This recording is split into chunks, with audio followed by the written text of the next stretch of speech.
The streets of Evergreen Meadows looked like something out of a real estate brochure. Perfectly manicured lawns clipped to exactly 2.5 inches. Identical beige houses with just the right shade of tasteful shutters. And that ever-present HOA sign at the entrance proclaiming community standards above all. But behind those white picket fences lurked Karen Whitaker, our beloved president, who treated those standards like her personal holy Bible. And me? I was Lila Harper, the widow who dared to make my corner lot actually beautiful and profitable with my little blossom and crust setup. She hated that almost as much as she loved the sound of her own voice at board meetings. The air in my sunlit living room felt thick and heavy the day she first cornered me, like a wool blanket on a humid summer afternoon. Karen stood over my coffee table, her pastel cardigan perfectly pressed, a single sheet of paper clenched in one manicured hand and a black pen in the other. Her shadow spilled across the polished oak like an oil slick. I kept my eyes on that shadow instead of her face. I already knew the expression waiting there, that tight, victorious little smile that never touched her icy blue eyes. "It's simple. Lila dear," she said, voice dripping with that fake honeyed concern she reserved for problem residents. "Either sign this voluntary settlement deed or watch those fines keep stacking until the bank has no choice but to step in. It's for the good of the community. You understand." A bitter laugh almost clawed its way up my throat, but I swallowed it. My house. My mind flashed back 3 years in a heartbeat. I saw myself at 4 in the morning, hands dusted with flour, kneading dough in the kitchen that doubled as my test lab. I saw spreadsheets glowing on my laptop at midnight, turning my little home bakery into the talk of 3 counties. I saw architects nodding while I pointed at blueprints for the custom garden beds and the exact shade of warm white on the cabinets.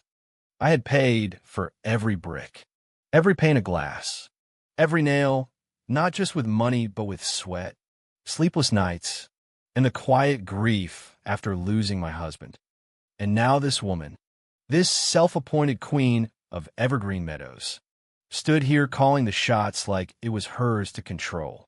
She chuckled, a soft, confident sound that echoed in the suffocating silence. She thought she had me trapped. She saw me as the quiet widow who baked cookies for block parties and never made waves. For years, I had let her believe that. I smiled when she took credit for improving the neighborhood with her endless inspections. I stayed silent when she spent community dues on her own President's Garden Club luncheons. I let the memory of the kind woman I once thought she was blind me to the greedy, hollow tyrant she had become. But that blindness was gone. The curtain was yanked back, and all I saw was Karen Whitaker standing in the harsh light of her own entitlement. "Sign it," she repeated, tapping a glossy nail on the empty line. "It just puts the property in a temporary trust under my oversight for legal protection. Smarter this way. Dear. Avoids all that messy court business." Her lies were so lazy now, she didn't even bother making them believable. I finally lifted my gaze and met those cold eyes.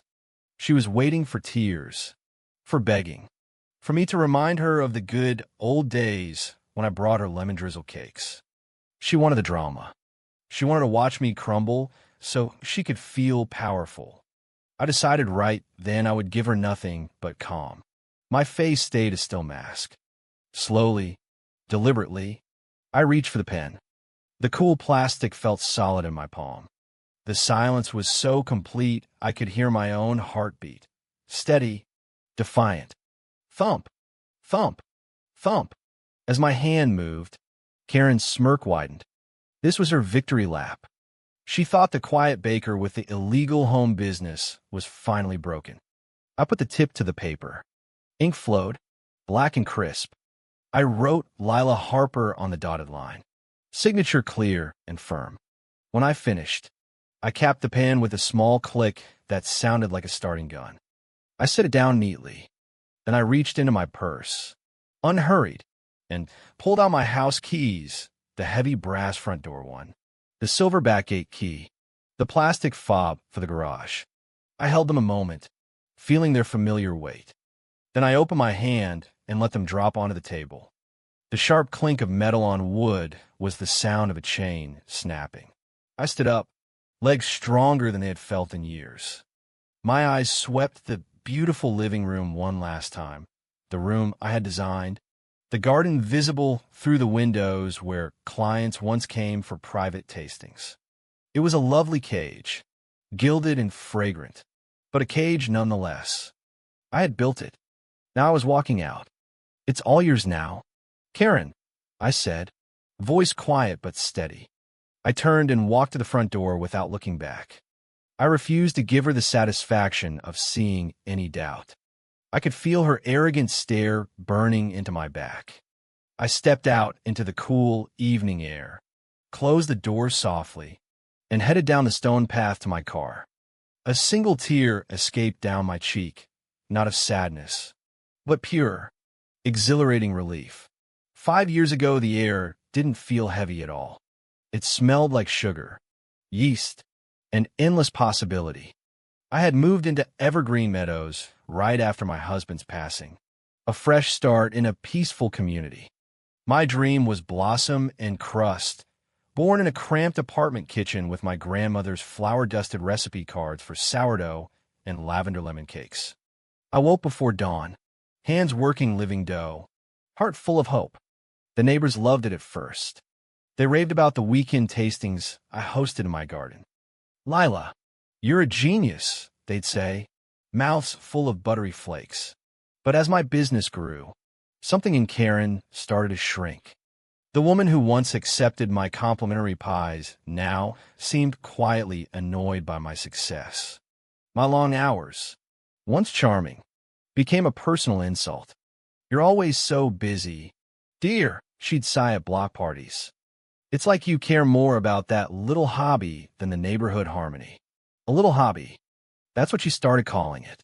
My business, the one paying my mortgage, funding community donations, putting smiles on faces, reduced to a hobby.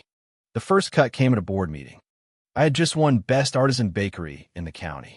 I arrived glowing, clutching the glass trophy. Karen glanced at it for half a second, then looked away. "That's nice. Lila, did you remember the HOA dues are due?" The joy drained out of me like someone pulled a plug. My biggest achievement. And she was asking about paperwork. It was such a small thing, but it was everything. Building the house was supposed to be my greatest adventure after loss. It wasn't just wood and stone. It was the physical shape of my second chance. I found the lot myself.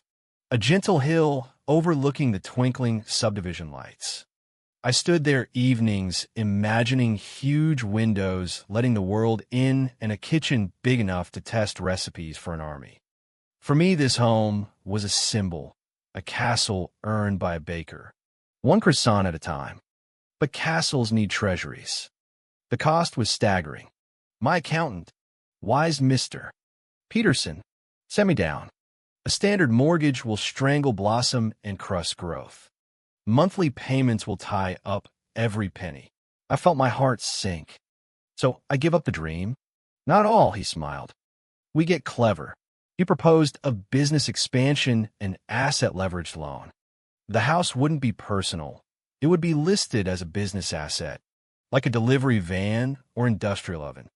The loan went to Blossom and Crust LLC. The property itself became primary collateral. Mr. Peterson looked serious over his glasses. "Understand the risk. Lila, the fate of this house is tied directly to the fate of your business. Whoever holds the deed is legally responsible for the entire loan." Karen was not in that meeting. Of course, she would have fainted at the thought of commercial activity inside HOA lines. But she hovered like a shadow anyway. While Mr. Peterson explained the life-altering structure, I pictured Karen's face if she ever learned the truth. She never would. Not yet. As the house rose, with skeletons becoming rooms, my spending stayed careful. But Karen's inspections grew reckless. She saw the business accounts swelling and decided the house was her personal playground for power. A state-of-the-art garden arbor appeared one week. She cited it as unapproved structure. A sleek delivery van in the driveway the next. She wrote me up for visual pollution. We deserve to enjoy neighborhood harmony, she'd say with that grin, using me only when it suited her narrative. I tried explaining the money wasn't free, that it was a carefully balanced debt.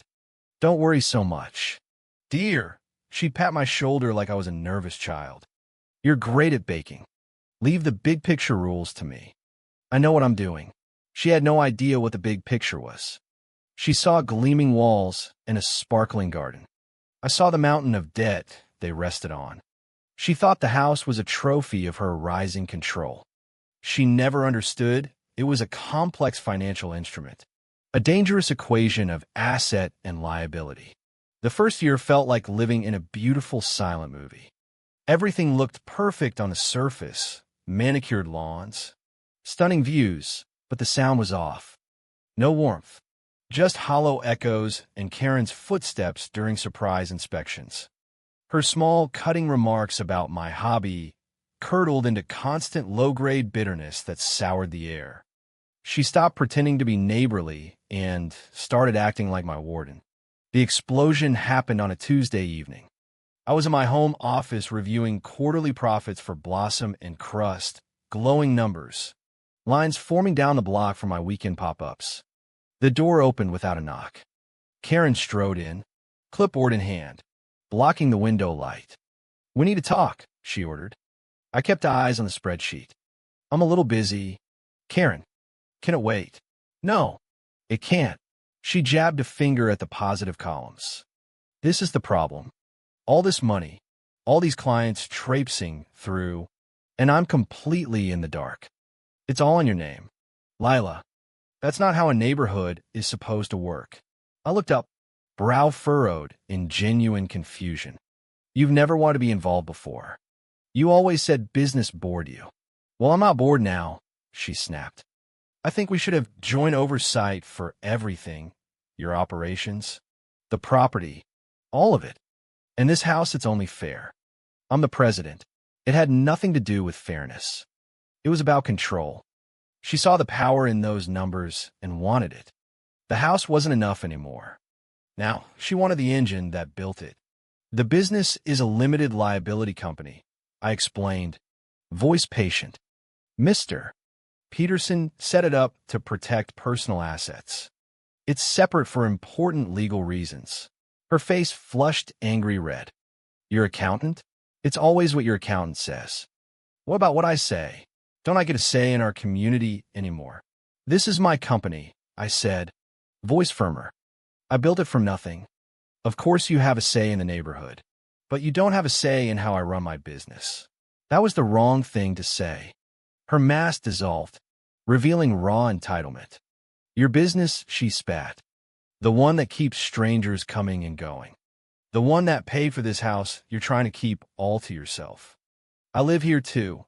Or have you forgotten?" From that day, the house became her singular obsession. She circled the topic endlessly.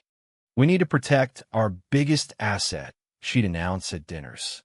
She began casually, then insistently, suggesting I sign a voluntary compliance deed, putting the house under HOA trust, meaning her personal oversight.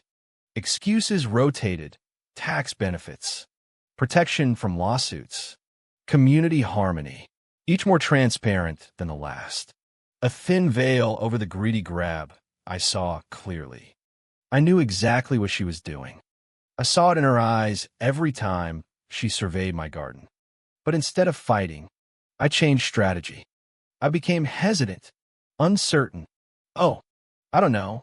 Karen," I'd say, looking confused. "That sounds so complicated. I'd have to talk to Mr. Peterson about all the legal stuff." My feigned reluctance only fed her ego. In her mind, she was the brilliant strategist persuading the simple widow to give up her greatest prize. She had no idea that with every clumsy lie, she was simply showing me her hand. I was watching, listening, quietly making a plan of my own.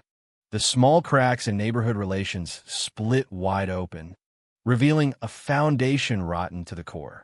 The final weeks became a quiet Cold War fought in sunlit rooms and group chats. No shouting, just thick, tense silence heavier than any argument. Karen's strategy was passive-aggressive genius, or so she thought. She left printed HOA newsletters on my porch, casually opened to pages about asset protection and community property rights. She did phone calls in the street, speaking in low, serious tones loud enough for me to overhear words like deed, transfer, title ownership, and my lawyer. She thought she was a master general tightening a siege. In reality, she was a clumsy child trying to steal a cookie from a jar she couldn't quite reach, making noise the whole time. She finally tired of waiting. She hired her own lawyer, Mr. Harrison, to draw up the papers she desperately wanted. She didn't tell the board, of course. She waited for the perfect moment to spring her trap. That evening she tried to recreate neighborly goodwill. She invited me to her overly decorated living room, candles lit, expensive wine poured from a bottle I knew she'd charge to HOA funds. She talked about our future harmony, about finally relaxing now that the community was so successful under her leadership. It was all a performance, a cheap stage play where she was the gracious protector. I sat sipping wine, watching the final act. After the small talk, she slid the thick document across the coffee table. "Lila, my dear," she began, voice smooth and oily. "I've had my lawyer draw up some simple paperwork. Just like we discussed, a simple measure to protect your home, to protect the neighborhood together." I didn't look at her. I looked at the document. The words at the top were stark, quitclaim deed transfer. My heart didn't race. It settled into a slow, steady beat. I scanned the dense legal language until it formed the ugly truth I already knew. It was a complete transfer of ownership of the house and land from Lila Harper to Karen Whitaker personally, framed as voluntary settlement for violations. I placed the paper back perfectly aligned. "I'm signing it." "Karen." The charming smile didn't fade. It vanished like a ripped mask. "What did you say?" "I'm signing it." She stared, eyes narrowing into slits. The gracious neighbor was gone, replaced by cold calculation. "After everything I've done for this community," she hissed. "I supported your little bakery when it was nothing. This house is a testament to our shared standards. You didn't do anything for this house." "Karen," I said, voice dangerously quiet. "You just inspected it. I paid for it." The simple truth hit her like a slap. Her face contorted in rage. She shot to her feet, trembling, towering over me. The polite act was over. This was the real Karen, the one hiding under pearls and pastel for years. "You ungrateful woman," she spat. "You think you're so much better with your little cakes and your precious clients. But you are nothing without the HOA protecting your property values. You'd still be in that tiny apartment dreaming small dreams if I hadn't guided you." She shoved the paper toward my face, rattling it. She grabbed the pen and slammed it down. Her hand shook. "You have two choices," she snarled. "Face inches from mine. Breath hot. Sign or watch the entire board foreclose for violations. Get out of my neighborhood." There it was. The ugly final truth. In her mind, my success, my work, my home, it had all been absorbed by her ego, becoming hers by right of possession. I looked at her face, twisted by greed, so profound it erased any trace of decency, and I felt nothing but deep, sorrowful pity. The woman I once thought was a leader was long gone. This was a stranger, and in that cold, clear moment, I knew exactly what I had to do. The next day, the world felt brand new. I woke not to oppressive silence of a grand house under siege, but to gentle morning light in a small one-bedroom apartment I had secretly rented a month before. Sunbeams painted a warm square on the floor. For the first time in years, no anxious weight pressed my chest. No one to please. No fragile ego to manage. No tension before coffee. Just me, the quiet hum of the city, and profound peace worth more than any house. I made simple coffee in a simple mug and sat by the window feeling light. I was finally truly free. I didn't need to be there to know how Karen's morning unfolded. I could picture like a movie. She would wake late, stretching in the king bed she now considered her castle. She would strut through silent halls, smug grin plastered, touching marble countertops, admiring views from floor-to-ceiling windows. She had won. She had outsmarted the baker. She had secured her legacy. I could almost hear her voice booming as she spent the morning on the phone, cementing her victory lap. Yeah, she finally saw things my way. The house is all mine now. Cleaner this way. A president needs to be master of her domain. I imagined her around noon, pulling my best champagne from the fridge, the bottle I'd saved for a special occasion. She would pour a celebratory glass, basking in supposed brilliance when her phone rang. Caller ID, Mr. Harrison. She would answer with cheerful condescension. Harrison, my man, just the lawyer I wanted. You did a great job. Everything went off without a hitch. But the voice on the other end wouldn't be cheerful. It would be thin and tight, strangled with panic. Karen, I need you to sit down. Sit down? Why? I'm celebrating. She'd laugh, sipping champagne. No, you don't understand. The lawyer rushed. I just got back from county records. I did a final check on liens and encumbrances. Karen, that house isn't just a house. Her smile would falter. What are you talking about? I'm standing in it.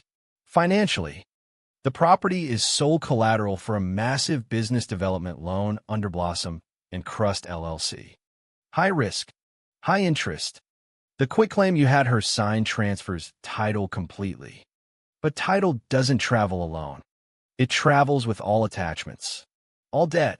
I could see color draining from her face. Cold dread creeping up her spine. What debt? She would whisper. Silence. Then Mr. Harrison's voice, full of disbelief and horror, delivered the blow. Karen, the loan is for more than the house is worth. You didn't just get the house. You took the chain attached to it. By signing that paper, you didn't ruin her. You just destroyed yourself. The world Karen tried to steal collapsed with almost silent speed.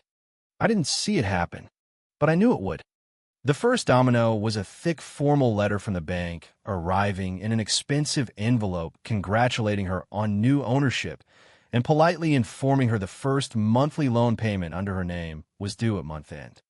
I pictured her opening it, triumphant smirk fading as eyes scanned the astronomical number, more than 3 times her HOA salary. She would read it 3 times before her brain processed it. Her first call would be to Mr.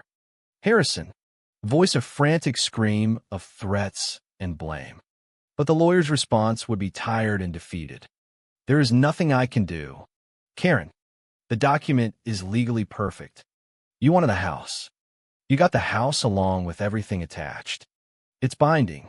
Her next call to the bank, desperate explanation that it was all a terrible misunderstanding. The woman on the phone, polite but firm, would repeat what I already knew: ownership and liability transferred. Payments were hers now. Desperate, she put the house on the market at a ridiculously high price, hoping for a miracle. But the real estate agent delivered brutal truth. Housing market down. Enormous lien a public record. No buyer would touch it. Debt far greater than value. The house she saw as her kingdom had become her prison. I could see her wandering those beautiful spacious rooms, now mocking and empty. High ceilings once grand, now pressed down. Every gleaming countertop, polished floorboard a reminder of crushing weight. She was being buried alive by bricks she was so proud to own. Meanwhile, my life got lighter.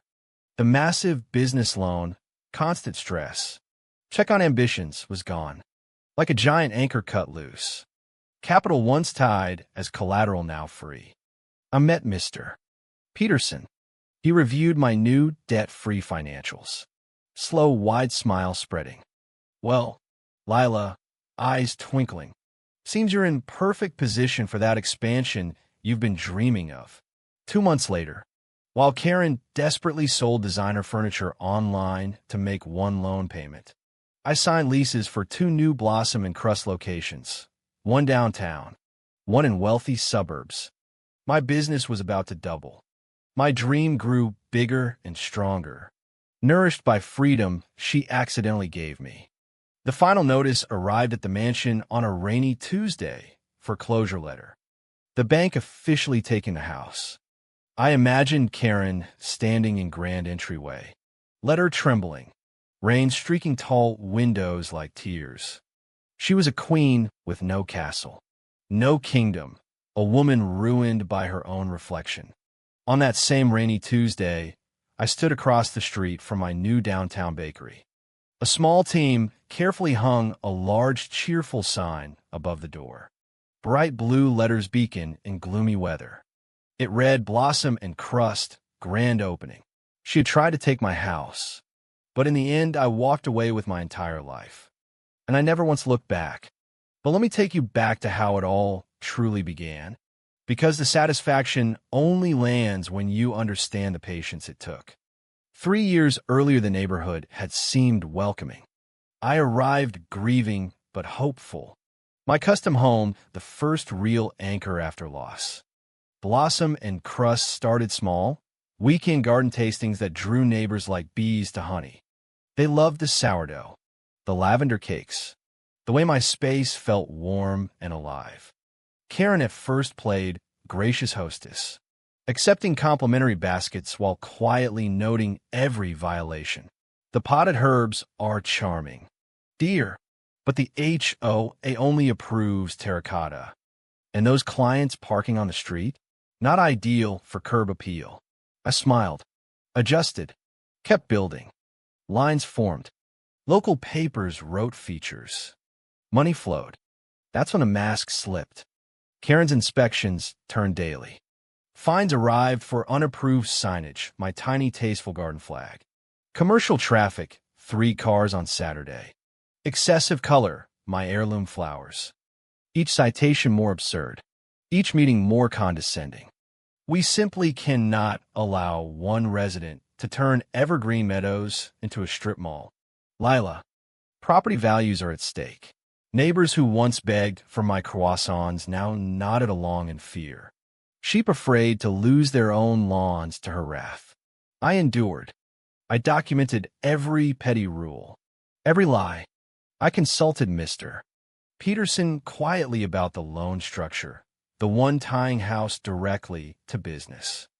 Whoever holds the deed assumes the debt, he reminded. I smiled. The seed of the plan took root. When Karen's campaign hit fever pitch, 47 fines. Liens threatened, rumors flying in the group chat that I was destroying the community. I began the performance of defeat. You're right, Karen. I'm overwhelmed. Maybe a settlement is best. Her eyes lit up like Christmas lights. She pounced. Private meetings, just between us, offers to take the burden off your shoulders. I feigned tears, hesitation, the perfect broken widow. Inside I was ice. Every sarcastic, bless your heart, dear, she uttered only fuel my calm. I watched her gloat at board meetings, telling everyone how she saved the neighborhood from that little bakery mess. Neighbors clapped weakly, secretly relieved it wasn't their turn. Black humor at its finest, the tyrant crowing while digging her own financial grave. The night of the signing, her living room reeked of triumph and expensive candles. She poured wine, recounted every favor she'd done. This is for the greater good. Lila, signed, and all those nasty fines disappear. The house will be in better hands. I scanned the quitclaim once, signed with steady hand, dropped the keys with a soft clink. It's all yours now, Karen. I walked out into cool air, feeling the weight lift like a balloon released. Behind me, she was already texting victory to the board. The fallout was poetry. First the bank letter, then the frantic calls, then the realization she had personally assumed $1.4 million in high-interest debt. Her lawyer's voice cracking on speakerphone. You now own the collateral and the obligation. Foreclosure proceedings start next month. I heard through the grapevine how she screamed at board meetings, blaming everyone but herself. That woman tricked me, but the documents were ironclad. She had demanded the signature. She had taken the house. Neighbors who once feared her now whispered with dark glee. The same people who nodded at her rules suddenly remembered every time she bent them for herself. Her oversized holiday lights past deadline. Her approved flowers that somehow looked suspiciously like mine. Karma, they muttered. Property values? They tanked the moment her foreclosure notice went public. Meanwhile, I thrived. Debt-free. Capital unlocked. I opened the 2 new locations with lines out the door. Blossom and Crust became a small empire. No more HOA shackles. Just flower, joy, and freedom. Clients from Evergreen Meadows drove across town for my cakes, whispering, "We always knew you'd win." The last time I drove past the old house, it was already under bank lock. A for sale sign swung in the wind. Price slashed. Liens listed in bold red. Karen had moved to a cramped apartment on the edge of town. Her pastel cardigans now faded. Her clipboard retired. I heard she tried one last board run, but the neighbors, finally brave, voted her out with a landslide. No more president title. No more power. Just the crushing monthly payments she could never meet. I parked across the street from my new flagship store that rainy Tuesday, watching the sign rise like a victory flag. Bright blue letters glowing against gray sky. Blossom and Crust. The air smelled like fresh rain and fresh starts. No heavy wool blanket. No shadows. Just possibility stretching wide as the horizon. Karen thought she had stolen my castle. Instead, she inherited the dungeon I had quietly chained to it. I walked away lighter, richer in every way that mattered. And somewhere in the suburbs tonight, another HOA Karen is probably polishing her pearls and sharpening her pen, convinced she's untouchable. But if she ever corners the wrong, quiet baker well, let's just say the debt always comes due. Sweet justice. Indeed. The neighborhood is quieter now. The lawns are still 2.5 inches. But the air? It finally smells like freedom. And maybe, just maybe, a fresh loaf of sourdough baking somewhere safe from clipboard tyrants.